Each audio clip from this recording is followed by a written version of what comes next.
gentle touch. In the golden sunlight, I was born to love. Kiss your tears away, banish all your fears, fill the world with joy.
Beautiful Monday afternoon to everybody that is joining us today here on the Miss Philippines Earth Facebook page. Ako po si Gianna Lianes. I'm your Miss Philippines Water 2020. And we're here for another episode of Miss Philippines Earth Reigning Queens Talk About What Matters. So last week po, our last episode was with Dr. Joel Santiago, and he spoke about the health status in the Philippines amidst COVID-19. So pinag-usapan po niya yung mga precautions that we have to take right now, how healthcare becomes accessible for everybody, and just answering all of our questions pertaining to the pandemic. Ngayon naman po, we have another very important topic to discuss. Yes, with my fellow Eco Angel sisters, but also with a very special guest as well. So, ang papag-usapan po namin today is education system in the Philippines amidst COVID-19. Kung may mga tanong po kayo or kung may mga comments kayo sa mga sasabihin ng guest natin, please feel free to just comment down below and join us for the next hour. But before we introduce our guest, I would like to say hi, Queen Sisters! Hello! I hope you guys are doing good. Ang ganda po nila. Blooming as always. Well, I think during the national competition, talagang lahat tayo, we really spoke about how not just our advocacies, but educating people on our advocacies is so important to us. So let's recap again and go one by one on what your advocacy is and how you, as an eco angel, are educating people on the importance of what you stand for. I think we can start with Roxy. Yes. Well, as for me, my advocacy is very much important and it is very timely. At this point in time, it was a practice of my mother. She's an environmentalist and she passed it on to me. So I started gardening as young as the age of 6. And that's what I chose to pursue, something very close to my heart. So my advocacy is urban gardening, focusing on urban agriculture. And it is important to educate people for them to know the potential benefits. And as for me, I have been staying in Metro Manila for the entire lockdown. It's just now that I was able to go home here in Baguio City. So it's surprising, and I'm very happy na with all those months of me going in and out of my house, I am not infected, and I strongly know that it is because I keep that nutrition. I eat the proper fruits and vegetables, and I also have. I always hydrate, and these cucumber and lemon is from my garden. So I really think it's because I boost my immune system. That's why I am until now I am COVID free, and now I am in Baguio City, still COVID free, and I educate other people with my advocacy by making content videos that I'm going to be releasing soon on the do's and don'ts of gardening. And I've been speaking a lot about the plant program of the government. That's why today I'm going to share the seeds that I finally got from my LGU. Yes, this is from the plant program. And I want everybody to know, yes, it is. You can get your free seeds from your local government unit. So you can, even with the little that you have, you can start urban agriculture at your own homes. And this will not only boost your immune system, this will not only give better air quality to where you live, but it will it will protect Mother Earth. It will benefit Mother Earth in general. So that for me is what matters. Really, it's my advocacy. Okay, thank you, Roxy. So alam niyo na, if you guys have any messages or questions about urban gardening, you can ask Roxy because she is on it. She knows her facts and she will answer all of your questions on that. Now, we are speaking about education and the youth, and Ate Shane Tormes actually made us a part of one of her events recently where we got to see the talents of the youth. So tell us naman about your advocacy and how you educate people on it as well. Yan, isang mga kalikasang hapon sa inyong lahat. Very energetic naman to si Queen Rox. Thank you so much, Gian. And of course, hi, Eliza. And to our special guest, Ma'am Olegario. So, I'm very much excited and so happy na brinot up yun ni Gianna. My environmental advocacy is about sustainable ecotourism. It's very important kahit hindi tayo nakakapag-travel at this moment of time because it's very important that we still stay at home as much as possible. Hindi tayo lumabas kung hindi naman essential ang paglabas natin. I think this is the right opportunity. I always tell this. This is the right opportunity for people to always rethink about their actions, not just to our fellow human beings, but as well as to the environment. Why? Ito mga tourist destinations na to, this is a way for them also to breathe. Parang nakakahinga sila na ito yung sabi nga nila, day off nila to. This moment of time na hindi tayo makapag-travel, it's like a day off to these tourist destinations and also a day off for people to think, ano na ba ang pwede nyong gawin or parang may excite ka right after the pandemic kung saan ka pupunta. Pero alam mo na yung proper approach mo dun sa mga tourist destinations na yon. Because you've learned, I know, hindi ka pwedeng makalagpas sa pandemic nang wala kang natutunan. After this pandemic, I know that we are better human beings and we are more responsible about our actions. Because I've been always vocal about encouraging people to become responsible travelers. I'm an avid fan of traveling. I've been going back and forth around the Philippines or in different countries as well. Mahilig talaga ako mag-nature tripping and I just really hope that people will appreciate yung beauty na yon and of course to respect the beauty that this environment has because as much as this is a tourist destination, it is also a home to a certain community. So I hope that we remove that selfishness inside us. We just go there, visit, relax, enjoy the place, and live it just like the same as it is when you went there. And I just hope that right after this pandemic, marami tayong bucket list. Sana mas maging responsible tayo sa mga actions natin, mas ma-appreciate natin yung beauty ni Mother Nature, and ilaan naman natin yon hindi lang para sa sarili natin, but as well as the future generation and the generations to come to enjoy it. And I've been thankful to Gianna for mentioning out yung Eco-Youth Summit because it is part of my environmental campaign because it's very important for me that we involve the youth, the children in this advocacies that we're doing because what is the essence of us doing this? This is for them. This is for the children.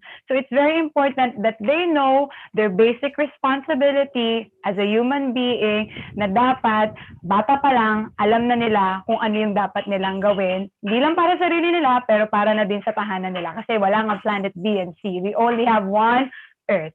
So, thank you. Mic drop. Dami ko sinabi. Yeah, we definitely admire all of the projects that you've been doing. I mean, you were very active during the competition itself. And ngayon, even after the competition, you still really make sure to highlight not just Ate Monan, but the youth all across the Philippines. Hindi ka lang ate namin, pero ate ng lahat. So we love that about you. And something I love about Eliza naman is that she's making sure she's not limited to just being in Australia. She's really going leaps and bounds to educate people on her advocacy. So can you tell us more about that, Eliza? Yes, so hi to my sister queens and hi to our soon to be introduced special guest. So my advocacy is about the education and practice of proper waste segregation. And I guess how I've been implementing it so far is just, of course, practicing what I preach, like doing my recycles at home, making sure that I properly segregate my waste, as well as it's so good. I think I've mentioned it in a previous video, seeing all my cousins and little nieces and nephews like doing compost and gardening. It's just really good to see. And I believe that it's significant in our world that people are educated about this because it's such a simple but effective method that can truly benefit our environment. And I think it's one of the first steps that people can easily implement into their lives that can be passed down to generations and therefore make it sustainable, ensuring that we have a healthy and clean environment for our future. I love that, Eliza. And even though, you know, we're one of the youngest candidates, you were always one of the most vocal as well about your advocacy. So thank you for continuing to do that. And I know that you're a student yourself, so I feel like so many people can look up to you and your awareness and how you can make a difference despite your age and where you're located right now. So as for me, my advocacy is actually natural disaster risk education. So I was able to work with the Department of Education education to deliver talks about natural disasters. And I even did virtual online talks about natural disasters because I think it's so important right now. We can consider the pandemic as a disaster. One of my side jobs is as an English teacher. So I feel like I have so many questions for our guest today, and I'm sure a lot of our viewers do have their questions as well. So I'm just going to get to it. Let's introduce our guest for today. She's an educator for 24 years. She teaches educational psychology courses at the UP College of Education. She's also an affiliate faculty of UP Open University. Let's all welcome Dr. Liza Marie Campanor Olegario.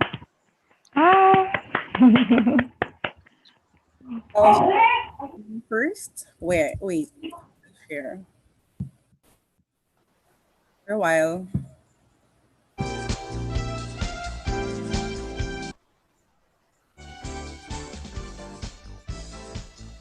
So for everybody that is watching right now, if you have any questions for Doctora throughout the live, just comment down below. If you have any comments or any facts that you want to share with us, just do comment down below and share your thoughts with us for the next hour. So I've been invited to talk about educational system in the Philippines amidst COVID-19. And I think the number one problem that we have right now is that we haven't been able to invite many students to enroll for this coming school year.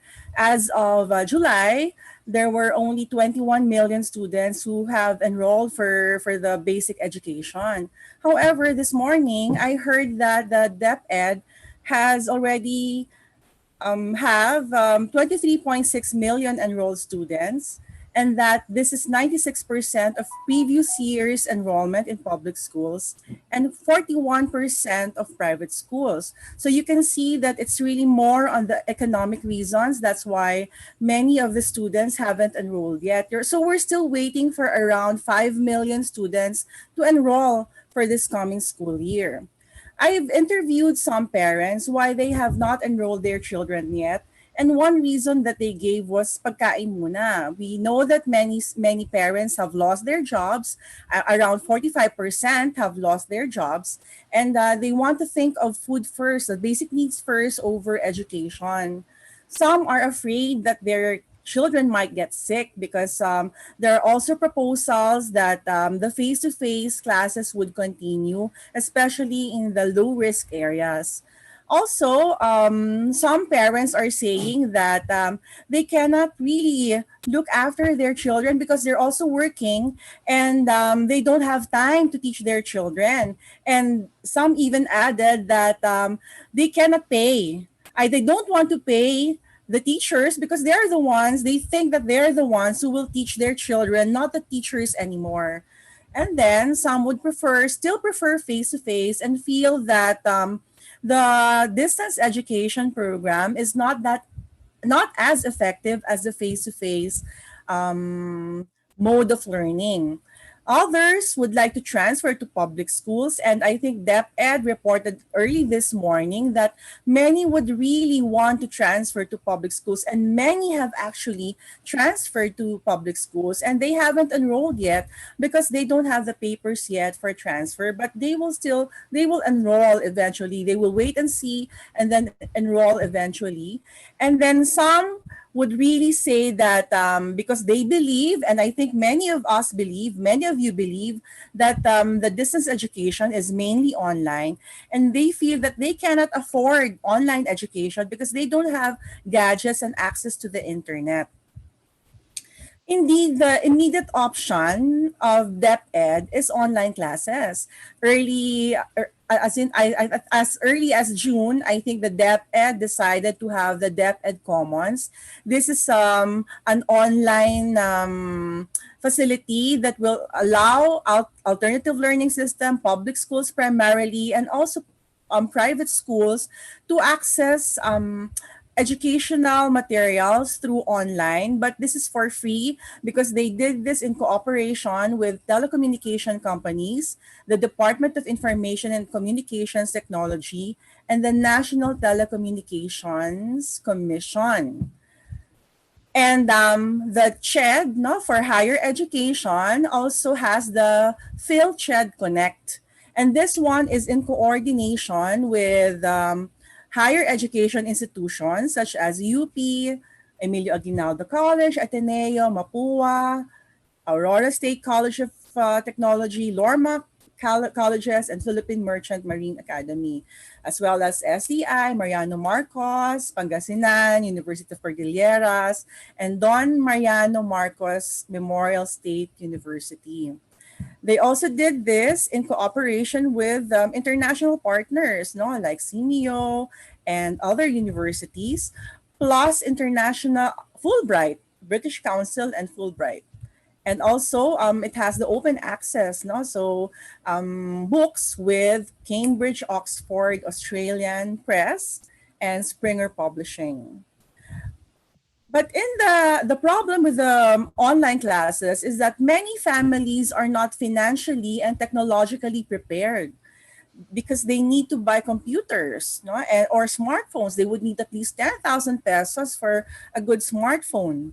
And they need to subscribe to Wi-Fi providers, which is also very difficult, not only because they need to pay for it, but even some who can afford to pay for it cannot have an easy access to subscription to Wi-Fi providers. And the number one problem that we have is connectivity. We may have the gadgets, but we don't have the a good connectivity, internet connectivity. In Asia, Philippines has the slowest rate average of internet speed, no? So in Asia Pacific, so look at the table, no? We belong, our global rank is 100 and our average Mbps is only 5.5. And according to a study, this was done in 2016, 2017. There may be more or less, no, but majority, you can see here in the data that majority of the Filipino households do not have internet access, especially the ones who are coming from the public schools. According to this data, 74% of those coming from the public schools do not have internet access. So what did DepEd do? No? Instead of requiring the students to have gadgets and access the internet, have access to the internet, they decided to provide printed materials to the learners. So this is what we call the modular approach. So basically, the teachers will have to print the modules, deliver to the learners, and then the learners will have to answer some answer sheets and then return to the schools every week, and so on and so forth. But the main problem right now, no, as of August 4, look at the news. It's August 4. As of August 4, the teachers are saying that many of the materials are not available. No? So I've seen a lot of public schools that have asked for donations from private individuals for them to have printers, bond papers, and other materials needed for the modular learning approach, which is actually the most preferred learning delivery of the parents for children in this school year.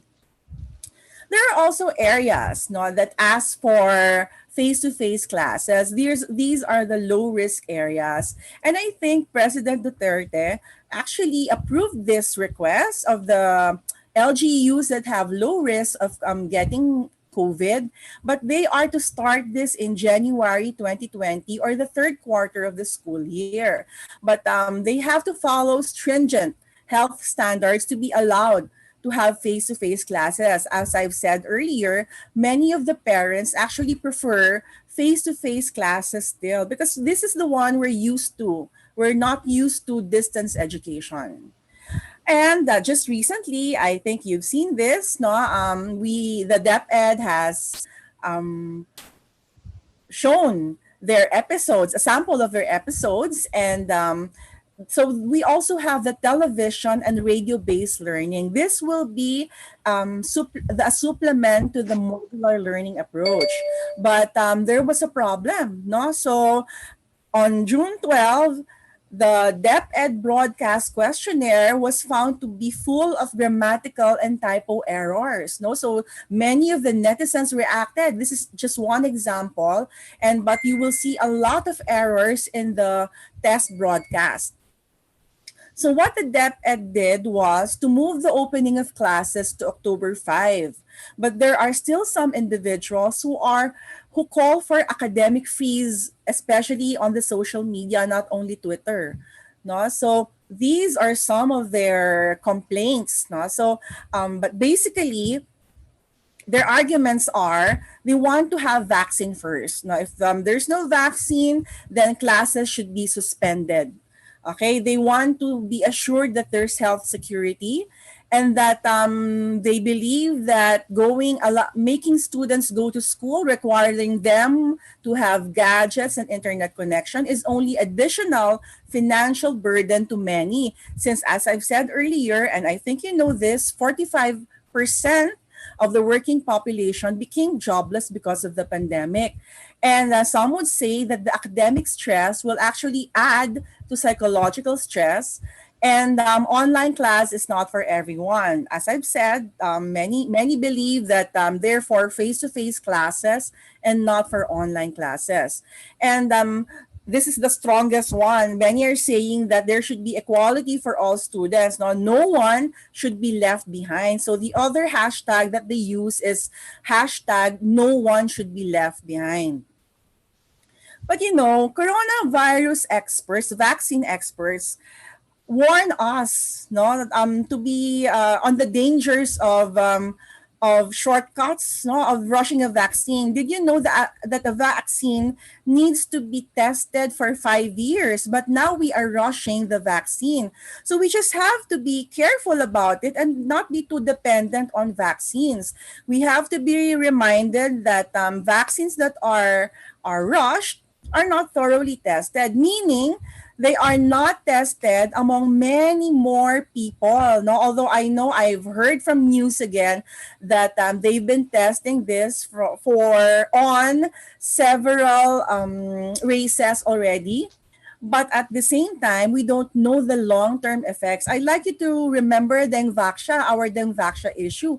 Dengvaxia is not a rushed vaccine, but we had issues about it because some individuals claimed to have adverse effects and even died because of it. I'm not saying that and there's no proof, 'di ba? The cases are still ongoing, but still the Sanofi, the pharmaceutical, found out that those who didn't have dengue before are not are sup- not are supposed to are not supposed to get the vaccine in the first place, no, because they might have major adverse effects. At the same time, mass production will take time, so we are not sure when we are going to get the vaccine, and so the delay of classes may take a very, very long time. According to Gatchalian, and I agree with him, academic fees will increase learning losses and more inequalities. He said, and I agree, that because those who can afford can actually continue learning.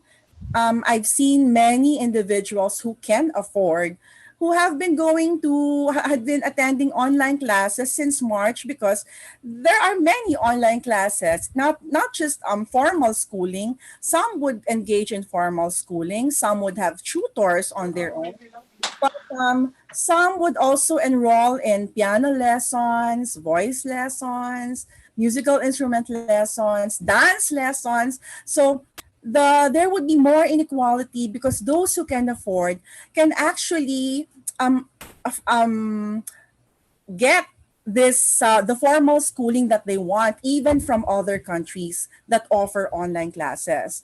And as of today, no, according to DepEd, the private schools, which have actually started as early as August, first week of August, can start classes before October. So only the ones in the public schools are now waiting for an October 5 opening.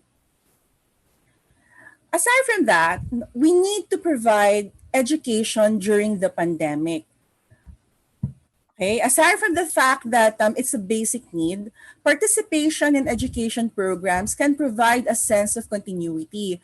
So the argument that it will only give more stress to students. It's the other way around. It's more stressful not to learn anything. If you will interview kids, they want to learn. They want to go to school. Many of them, unless they have been influenced by their parents who are scared, they want to enroll in school. And there are even news that kids went to the school for enrollment because their parents did not enroll them.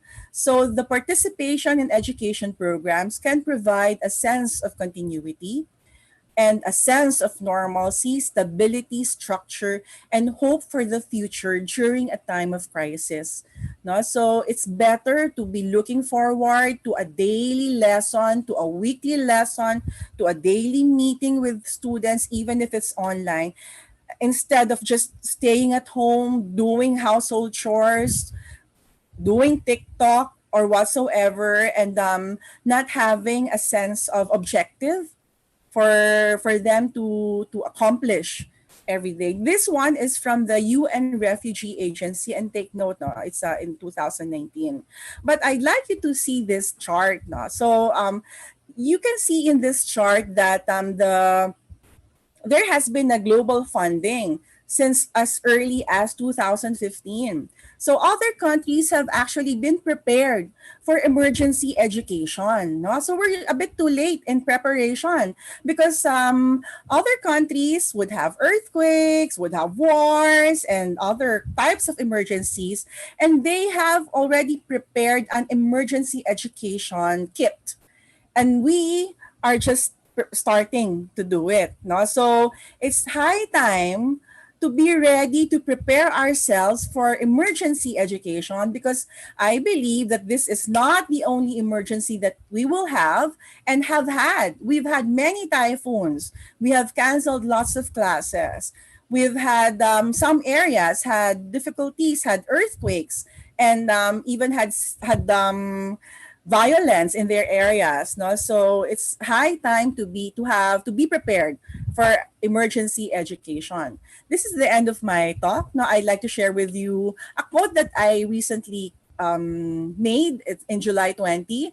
No, let us make this pandemic an opportunity for the teachers to reflect, collaborate with one another, and become more constructivist in our approach, focusing on the learner, where the learner is, and what the learner can do with the knowledge gained. That's all. Thank you. Thank you very much, Dr. Eliza Marie Olegario. You know what? We have so many viewers right now who are commenting saying that they definitely agree with you po with so many of the points that you are bringing to light. Lalo na dahil marami nga sa mga viewers natin ay students themselves. Some of them are parents with kids going to school. So maraming salamat po for that very informative presentation. We do have some questions prepared for you. So let's begin with Eliza. Do you have anything to ask? Yes, so my first question is, a lot of the focus when it came to education was the impact that it would have on children. But I want to know, due to the quarantine and the closing of the schools, has there been any discussion in terms of the effect that it will have on the teachers? Like, are they still getting an income? If not, do you think that teachers would be more focused on finding ways to provide for their families rather than teaching online? There are teachers who are not paid when there is no work. This is true especially for some who work in small private schools or those who are part-time lecturers in small colleges. I know some teachers who either lost their jobs or resigned from their schools, and it is difficult to look for a job nowadays because 45% lost their jobs and some companies only employ skeleton workforce. So we cannot expect them to find another job instead of teaching online. I think let's make the teachers work and prepare not only for online education, because as I've said, it's not only online, but we also have print-based modular approach in distance education. Oh yeah, I didn't think of it like that. That's a good point. So another question that I had was, of course, this conversation is about the importance of education, but in the midst of this pandemic, do you think that parents who are prioritizing their child's safety and health over the education, do you think that's okay, especially during this time? Yes, of course, healthy and safety is more important than education.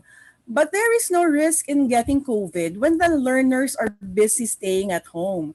Imagine a learner not doing anything. Eventually, this learner might get bored, would want to get out. No? So, in providing them education, in making them attend classes, at least an online class, or make them do something every week, we protect them more when they are learning something and when we educate them further on how to protect themselves from the virus. Yeah, all right. I guess, yeah, parents should consider that it's very, very important that their kids continue to still be educated even during this time. And for my last question, it's actually from our Queen Sister C at the Pat. She's not here, unfortunately, but she would just like to ask, so from 1 to 10, how would you gauge the readiness of the Filipino education system as to the recent shift to an online-based learning system? For me, our country's education system is about 60% ready. So that is about 6 out of 10. The education sector has been preparing since March. And the teacher should be experts in the content already. So there's no problem about the content, I hope. And in dealing with students also, all we need is to adjust to the new mode of learning. And this is the online or the print-based. But the beauty in distance learning is that we can take advantage of the technology to collaborate with one another. In one of my classes, for example, I will be guesting famous people by making students watch their YouTube videos. And in doing so, I have a famous teacher in my class. Or I can even invite, for example, my colleagues to give me a video, to share with me a video of his or her recent talk, and this can be used for my classes also. So there could be collaboration during this time. I think I like how you use the word adaptation and collaboration because it shows if somebody really wants to be educated, they'll definitely find a way. Thank you, Pop. Thanks, Eliza. So thank you for your questions, Eliza. I think next we have Miss Philippines Fire, Shane Tormes. Hi, ma'am. Good afternoon po. I'm really interested in this topic kasi I come from a family of teachers. Yung mom ko, lolo ko, lola ko. Even my sister right now in front of me is a public school teacher. So it's very interesting to ask kasi I have asked her, you've mentioned a while ago during your presentation that there's students who cannot afford to have a stable internet connection, don't have any amount of that money to buy their own gadgets. Ano pong mangyayari sa mga estudyante po na medyo wala pong kakayanan sa buhay? And at the same time, there's a parent also that is very concerned because may mga magulang po na hindi din nakapagtapos ng kanilang pag-aaral. Paano nila magagabayan yung anak nila if the teachers or the government will depend also to the parents to teach their children if the parent is not that much also familiar with or hindi po makakapagbasa at hindi marunong sumulat. Paano po ang magiging engagement po ng estudyante dito po sa dalawang sitwasyon na ito? Kaya nga ang sinasabi ko lagi sa mga teachers, hindi dapat natin asahan ang mga magulang na sila yung magtuturo. No? Yun din ang isang misconception ng online learning or ng distance education na iaasa na natin lahat ito sa mga magulang. Ang ano kasi, ang distance learning, no, ang teacher. No, ang mga magulang pwede lang mag-check halimbawa ng assignments nila, tapos yun, ganun lang, no, ganung level lang. Pero wag natin iasa na sila yung magtuturo kasi nga hindi naman nila decision na mag-homeschooling. Yun yung difference ng homeschooling tsaka distance education. Sa homeschooling, ang magulang nag-decide na maging teacher ng mga estudyante. Pero distance education, yun nga, ang mga teachers ang teachers. Kung meron man gagawin ng mga magulang, ito ay mag-provide ng space para sa mga anak nila. Yung mga ibang magulang, nakita ko, nagpo-post sa Facebook na meron silang provide na table, laptop, kaya ito, no? Pero sinasabi mo, paano yung mga walang kaya, no? So, ipoprovide pa rin nila kahit may table na pagsusulatan or yung iba talaga walang table, di ba? At Yung iba namang schools, para makatulong, binibigyan sila ng lapis, no, meron silang learning kit. So bukod dun sa ipamimigay na modules sa mga schools, meron silang learning kit na meron na dong mga papers, lapis, at kung ano-ano pa ng kailangan nila para sa distance education.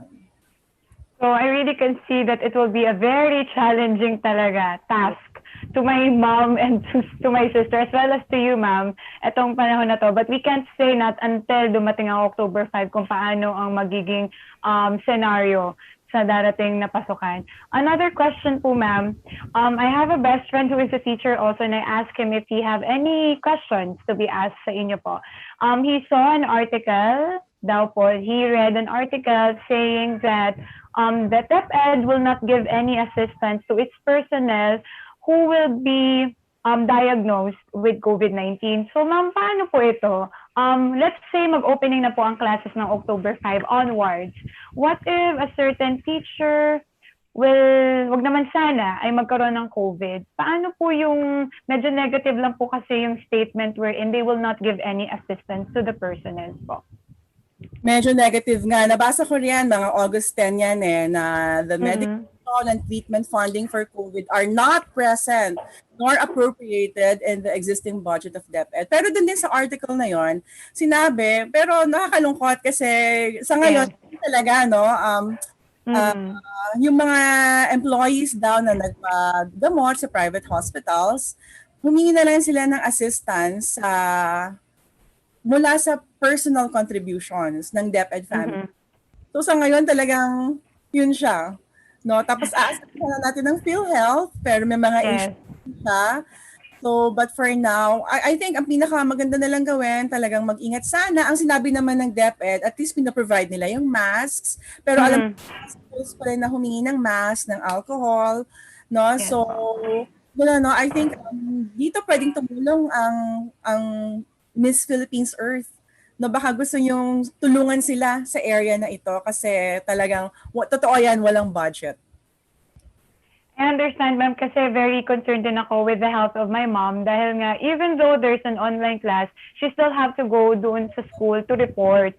So, kailangan pa ding lumabas. So, very risky din po talaga tong chances na to. And of course, whatever it is that we could be of help, we are willing naman since lalo na sa akin, very malapit ang mga teachers talaga. And hopefully, we can still help in whatever means that we can. And last question na din, ma'am. What can you say po about a student, her name is Aika, saying that learning in this time of pandemic is only for those who can afford it? Ay, nako, of course. It's really easier for those who can afford. No? But we have to remember that education is a basic right and thus should be provided for everyone. So having said this, no, I'm really against academic fees because only those who can afford to have online classes, as what I have been saying, and those who can afford tutors can continue formal learning. But I can see that the education has been working hard to be able to reach all the students, no? I salute the DepEd. Nakita ko talaga napapakahirap sila. Very busy talaga ang mga teachers ngayon. Ako ay isang teacher din, napapagod kami. And the good news now is that there are increased number of enrollees. So, yeah, education is for everyone, not only for those who can afford. Adding to that, Ma'am Alegario, I just would like to say to all of the students right now, I know it's already hard for you guys. I'm very grateful nga nakagraduate ako years ago. But I think ito yung opportunity na kung hindi talaga kaya, let's just maximize the resources that we have right now. We have to adopt because this is the new normal. Even though yung mga bata who can afford is also a first timer of this situation.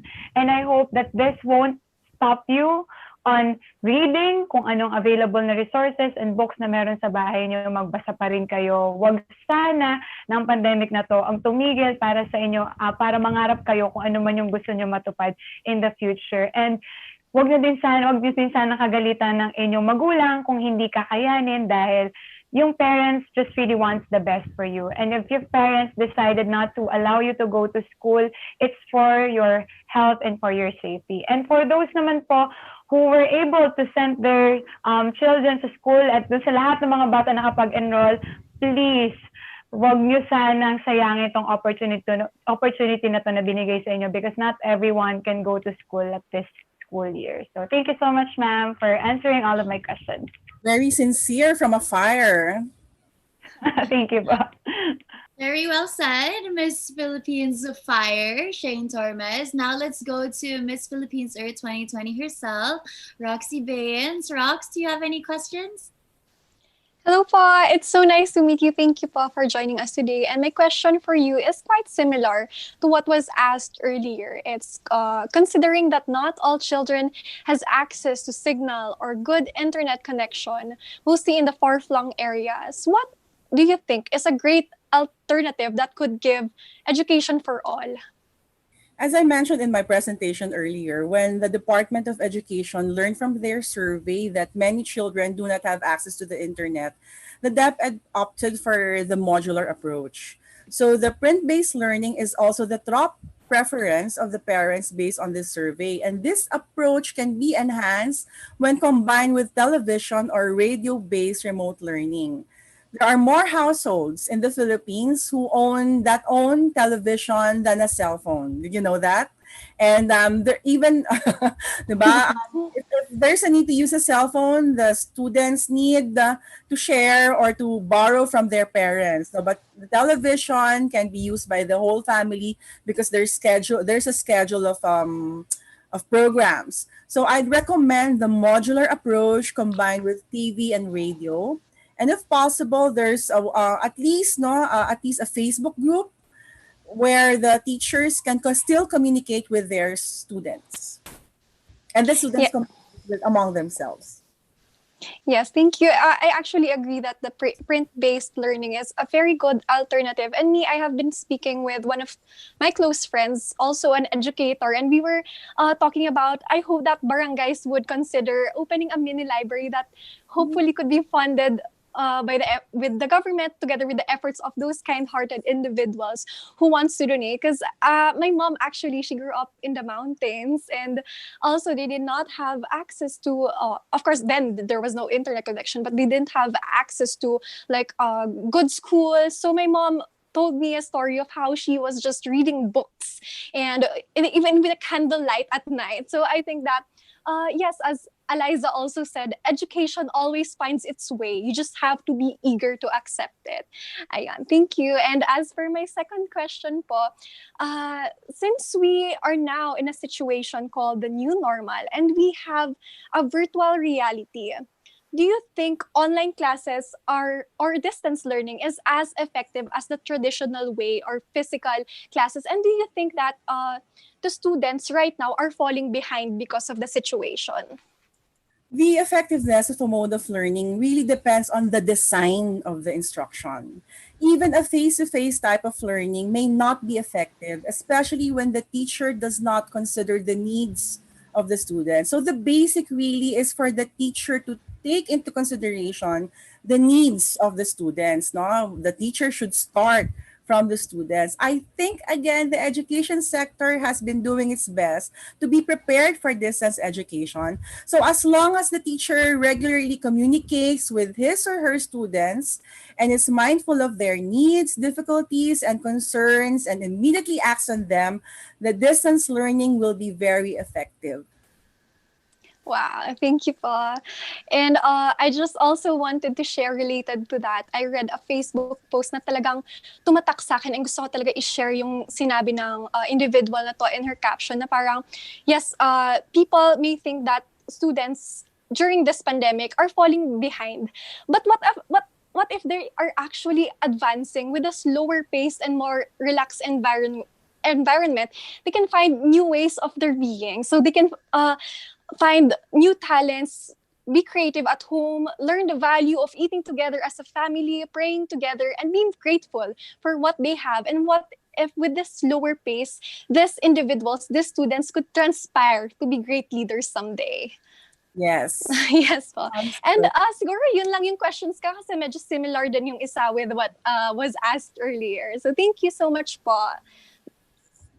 Well, thank you for your questions, Queen Roxy. I guess it's my turn na po, but this is actually a question from one of our beloved Miss Earth pageant bloggers. This one is from Noy Sabilano, who says that he agrees that an academic freeze had adverse effect on the development of students, especially the younger grades. But para sa inyo po, what are your recommendations for the members of the household, especially the parents and guardians, in maximizing the online distance learning?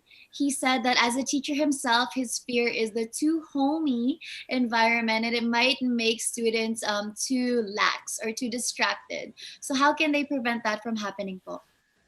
Remember what Roxy said earlier that we might be wrong in thinking that the more relaxed we are, the less that we learn. Sometimes it's the other way around. We learn better when we are more relaxed. So the homey type is actually for young learners. No, there is a study on learning styles, and this is by Don and Don. They found out that the young learners actually prefer to learn when the environment is just like home, no, when the environment is not very stiff. I think we have made our schools too stiff, especially for the young learners. So don't worry about the too homey environment. I definitely agree with that, Grandpa. My mom studied educational psychology just like you. So she started teaching me at a very young age at home, especially when we lived in another country and we're still trying to get used to the environment.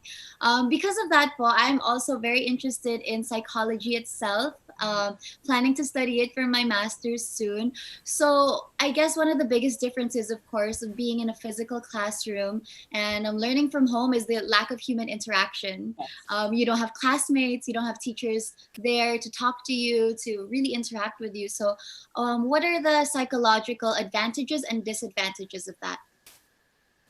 You've said it. The human interaction is very important because when we learn in a classroom, students meet their teachers and classmates face to face, and it's definitely easier and more satisfying for students because learning happens synchronously, meaning they learn together all at the same time.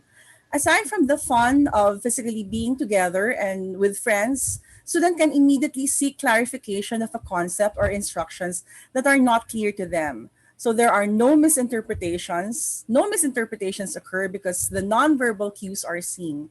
In the online learning, the student may feel alone, especially when the teacher did not design the class. So to have collaboration and informal interactions, the teacher may not readily detect and may be confused or have difficulty, thus there is delay in giving feedback. However, in online classes, the shy students may have more confidence to express themselves as long as the teacher has designed the class, allowing free and open expression to everyone. Just remember the key in maximizing the positive effects of either face to face or exclusively online learning. Number one, the teacher should have group activities. There should be close communication with the students, and there should be provision of immediate feedback. Thank you for your statements, Paul. I feel like it also debunked a lot of misconceptions that I know not just I, but a lot of other people have in thinking that you cannot progress, you cannot learn in the same way from home. As you mentioned, and as my fellow sister queens mentioned, it's really about maximizing the resources that you have and finding the true value of education. I guess, Paul, we only have a few minutes left. So my last question would be, what would be your message of hope or I guess encouragement to learners nationwide who feel like they don't have access to the same quality education now that they are stuck at home? The quality of education depends on you. No? You have to maximize what you have. When your teachers ask you to do something, you can do more. You can reflect more. You can experiment on more things because you have more time. You were going to school and spending much time and to commuting and attending classes. So just like there are actually some individuals who have discovered a lot of things because they had much time to reflect. So if you want to have quality learning, I think the best thing to do is to reflect on what you learn and think of what you can do for now and for the future.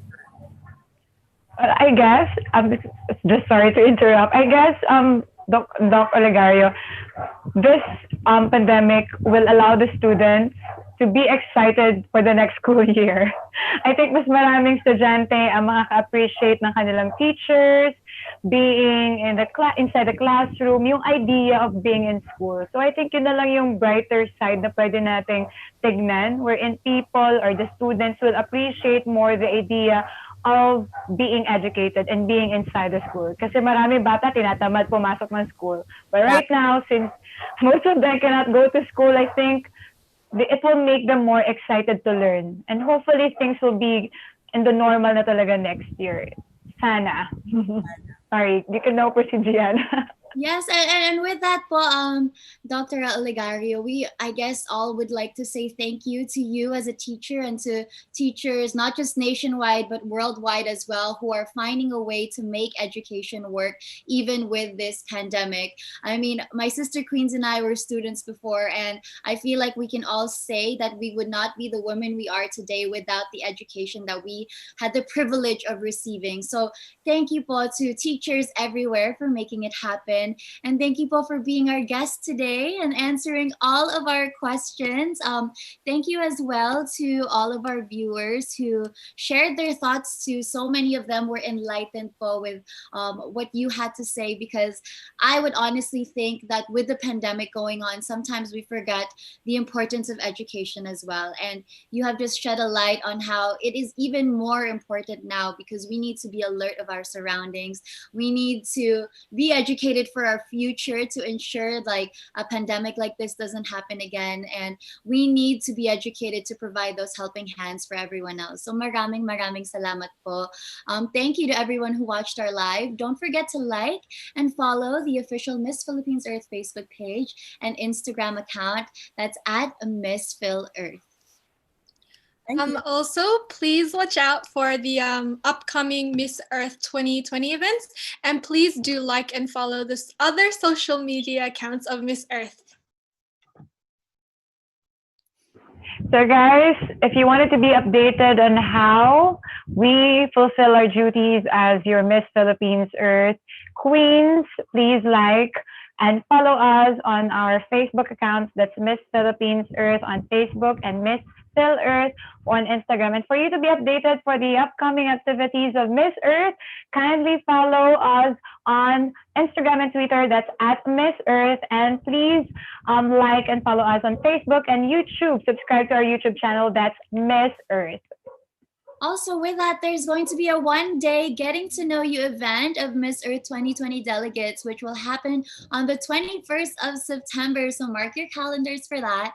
And starting September 22, there will be daily pre-pageant events. They will showcase their talents and elegant costumes. So stay tuned. Also, my fellow Filipino pageant fans, let's please continue to root for our queen, Roxy Bayans, who will be representing our country.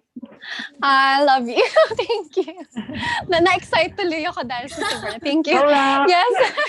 And to know more about the time and delegates assigned, please visit the official Miss Earth Facebook page. Thank you, and see you in our next episode, which will be on August 26. 26, yes. August 26, thank you. Okay. That is 5 to 6 p.m. to talk more about what matters. Thank you very much to Dr. Eliza Marie. Thank you, Doc. Pamor Olegario. Salamat po. And thank you Saludo po kami sa inyo. Thank you, guys. Thank you, Queens. Thank you, guys. Thank you. Stay safe, everyone.